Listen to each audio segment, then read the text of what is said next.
Saudara dan saudariku yang terkasih, salam, selamat berjumpa dengan Forum Katekismus, tempat belajar firman Tuhan berdasarkan Alkitab dengan menggunakan buku Katekismus Gereja Kerasulan Baru. Damai sejahtera Tuhan Yesus Kristus menyertai kita.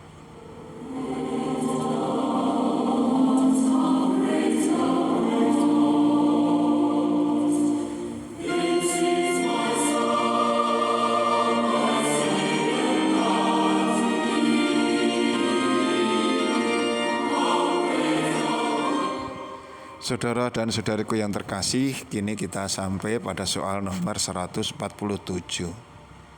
Apa yang diceritakan Injil tentang Yesus melakukan mukjizat pemberian karunia duniawi yang berkelimpahan. Yesus juga melakukan mukjizat-mukjizat di mana manusia menerima suatu kelimpahan karunia-karunia duniawi. Contoh-contoh mukjizat karunia sedemikian misalnya tangkapan ikan Petrus yang ajaib.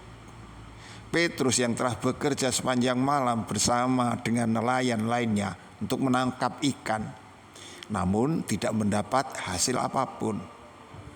Atas perkataan Yesus mereka kembali menebar jala dan sungguh di luar dugaan.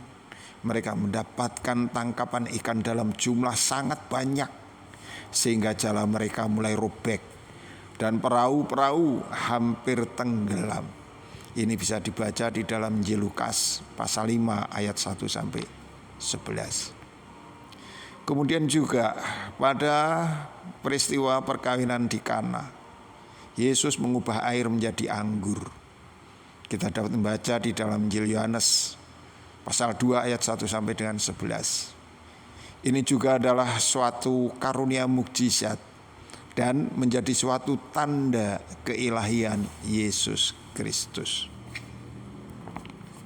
Saya akan membacakan apa yang tertulis di dalam Lukas pasal 5 ayat 1 sampai 7. Pada suatu kali Yesus berdiri di pantai Danau Genesaret, sedang orang banyak mengerumuni Dia hendak mendengarkan firman Allah. Ia melihat dua perahu di tepi pantai. Nelayan-nelayannya telah turun dan sedang membasuh jalannya. Ia naik ke dalam salah satu perahu itu, yaitu perahu Simon, dan menyuruh dia supaya menolakkan perahunya sedikit jauh dari pantai. Lalu ia duduk dan mengajar orang banyak dari atas perahu. Setelah selesai berbicara, ia berkata kepada Simon, "Bertolaklah ke tempat yang dalam dan tebarkanlah jalamu untuk menangkap ikan." Simon menjawab, "Guru, telah sepanjang malam kami bekerja keras dan kami tidak menangkap apa-apa. Tetapi karena Engkau menyuruhnya, aku akan menebarkan jala juga." Dan setelah mereka melakukannya, mereka menangkap sejumlah besar ikan, sehingga jala mereka mulai koyak. Lalu mereka memberi isyarat kepada teman-temannya di perahu yang lain, supaya mereka datang membantunya. Dan mereka itu datang, lalu mereka bersama-sama mengisi kedua perahu itu dengan ikan hingga hampir tenggelam. Kemudian saya juga akan membacakan tentang mukjizat pengubahan anggur pada perkawinan di Kana, tertulis dalam Yohanes pasal 2 ayat 1 sampai dengan 11. Pada hari ketiga ada perkawinan di Kana yang di Galilea, dan ibu Yesus ada di situ. Yesus dan murid-muridnya diundang juga ke perkawinan itu. Ketika mereka kekurangan anggur, ibu Yesus berkata kepadanya, "Mereka kehabisan anggur." Kata Yesus kepadanya, "Mau apakah engkau daripadaku, Ibu? Saatku belum tiba." Tetapi ibu Yesus berkata kepada pelayan-pelayan, "Apa yang dikatakan kepadamu, buatlah itu." Di situ ada 6 tempayan yang disediakan untuk pembasuhan menurut adat orang Yahudi.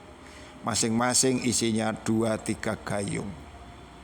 Yesus berkata kepada pelayan-pelayan itu, "Isilah tempayan-tempayan itu hingga penuh dengan air. Dan mereka pun mengisinya sampai penuh. Lalu kata Yesus kepada mereka, sekarang cedoklah dan bawalah kepada pemimpin pesta. Lalu mereka pun membawanya. Setelah pemimpin pesta itu mengecap air yang telah menjadi anggur itu, dan ia tidak tahu dari mana datangnya, tetapi pelayan-pelayan yang mencedok air itu mengetahuinya. Ia memanggil mempelai laki-laki dan berkata kepadanya, setiap orang menghidangkan anggur yang baik dahulu, dan sesudah orang puas minum barulah yang kurang baik. Akan tetapi engkau menyimpan anggur yang baik sampai sekarang. Hal itu dibuat Yesus di Kana yang di Galilea sebagai yang pertama dari tanda-tandanya. Dan dengan itu ia telah menyatakan kemuliaannya, dan murid-muridnya percaya kepadanya.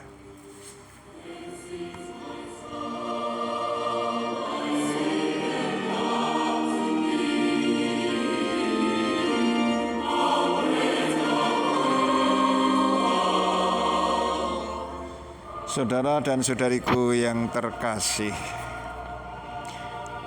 mujizat Tuhan Yesus Kristus yang memberikan karunia duniawi secara berkelimpahan adalah juga merupakan sebuah tanda akan keilahiannya. Yesus berkenan memberikan kepada mereka yang membutuhkan, bahkan tentang hal-hal yang mungkin dianggap kurang begitu penting. Bagi Petrus yang telah semalaman mencari ikan dan tidak mendapatkan hasil apa-apa, mungkin itu juga bukan merupakan masalah yang genting. Akan tetapi Tuhan tidak mengabaikan rasa kecewa yang ada di dalam diri mereka. Tuhan tahu mereka sudah berusaha hingga kelelahan. Oleh karena itu Tuhan memberikan kepuasan dengan hasil tangkapan ikan yang berkelimpahan. Begitu juga pada saat pesta pernikahan di Kana, di mana tuan rumah kehabisan persediaan anggur. Yesus tahu, jika itu dibiarkan maka tuan rumah akan sangat malu. Oleh karena itu, atas permintaan Maria ibu Yesus, Yesus menolong tuan rumah dengan menyediakan anggur kualitas terbaik. Ini juga menunjukkan betapa pedulinya Tuhan kepada kita. Hal-hal yang tampak tidak begitu penting, tetapi cukup mengganggu dan merisaukan kehidupan manusia juga diperhatikannya. Kita hanya perlu untuk terbuka di hadapan Allah. Kita dapat memohon apapun di hadapan Allah dengan iman, dan itu tidak keliru. Tetapi satu hal yang terpenting yaitu, biarlah kehendak Allah saja yang terjadi. Kita tidak ingin untuk memaksakan keinginan kita. Kehendak Tuhan senantiasa yang terbaik. Allah dengan kemurahannya dan kebaikannya tidak pernah melarang kita untuk bersuka cita dengan hal yang sifatnya duniawi, sepanjang kita memiliki prioritas untuk senantiasa menaruhkan kerajaan surga pada tingkat yang utama. Tuhan memberkati kita. Sampai jumpa. Amin.